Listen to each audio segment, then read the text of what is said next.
हरिओम. श्री विष्णू सहस्रनाम. श्रीराम कोल्हटकर यांनी केलेले निरूपण. महास्वनः. महा म्हणजे मोठा, श्रेष्ठ आणि स्वन म्हणजे स्वर, ध्वनी, शब्द.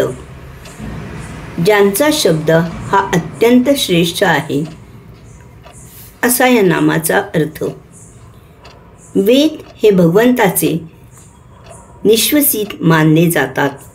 भगवंताद्वारे प्रगट झाले असल्याने हे वेद वाङ्मय अत्यंत श्रेष्ठ आहे. ईशावास्य उपनिषदासारखी अनेक उपनिषदे आहेत की ज्यांचा रचिता आपणास ठाऊक नाही. ऋषीमुनींना ध्यानाच्या एका तरल उच्च अवस्थेत स्फुरली असावीत, म्हणजेच भगवंतच या वाङ्मयांचा स्फुरणकर्ता होता असे मानायला हरकत नाही. सगळे संत हे ईश्वराचे अवतार म्हणून आपण मानतो. त्यांच्या तोंडून निरनिराळ्या प्रसंगी जे उद्गार बाहेर पडले ते आपल्या वाङ्मयात अजरामर झाले. छत्रपतींना देखील आपण अवतार म्हणून समजतो. हे राज्य व्हावे ही श्रींची इच्छा म्हणणारे छत्रपती, चिंता करतो विश्वाची म्हणणारे समर्थ रामदास, मेरे तो गिरीधर गोपाल दुसरा न कोई म्हणणाऱ्या त्या संत मीराबाई, स्वराज्य हा माझा जन्मसिद्ध हक्क आहे असे म्हणणारे लोकमान्य टिळक, हे सर्व शब्द, सर्व वाक्ये उत्स्फूर्तपणे प्रकट झालेली आहेत म्हणून श्रेष्ठ आहेत.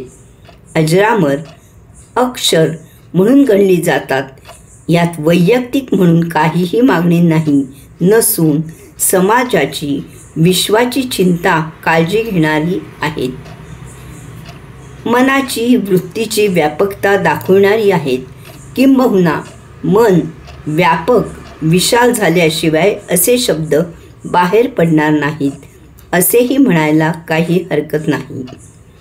अथांग सागर, हिमालयाची पर्वत शिखरे, हिरवाईने वनराईने नटलेली सह्याद्रीची दरीखोरी, शांत स्तब्ध दिसणारी पर्वत शिखरे, दूरवर आकाशात उडणारा पक्ष्यांचा थवा, मन व्यापक विशाल बनवणाऱ्या कितीतरी गोष्टी या आपल्या पृथ्वी तलावर आहेत. ही व्यापकता, विशालता मनात खोलवर रुजल्याशिवाय शब्दाद्वारे कशी प्रकट होणार?